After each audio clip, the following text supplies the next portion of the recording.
BISTROMAN. Because on a drive back home there's a light, enamored of the leaves, enamored of the light, then there is a procreation, recreation. Heaven has always been up there in those branches, veins that pulse in germination and conclude and germinate again, much like the quiet antics of my fourth finger, somewhat dormant nowadays, yet whose link with medial epicondyle and tendon friends I can always summon. There are some acts of violence I can sniff up, like I do clusters of jasmine or musty walls.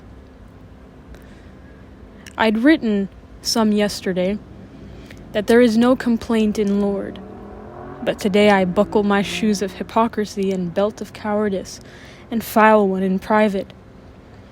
O Heavenly Father, you wink at me all day every day, if I've the eyes to catch it. You wink at me when I overhear a conversation where folk delight me with a certain phrase.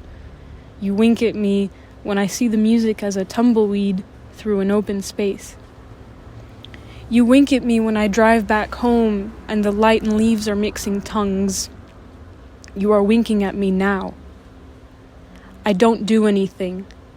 Somewhere there's a solace in my immobility. If I could, I'd be an aged suspender-strapped man who sits and smokes and watches it all colorless with a projector in his empty bistro. If I could, I'd never stand. To emulate, I stand as little as possible, and I watch as much as possible. On the rare occasion I do stand, the zeros and ones are disrupted. I am unwatchable, improbable as heat haze at night. Imagine if the sun shone like the moon, concentrated in itself, had its own moment, own sanguine craters, or whatever. As of now, sun the man deposits, and moon the femme absorbs. BISTROMAN, who watches, sees the leaden sun and moon in gray anyway. If BISTROMAN could, he'd be a woman.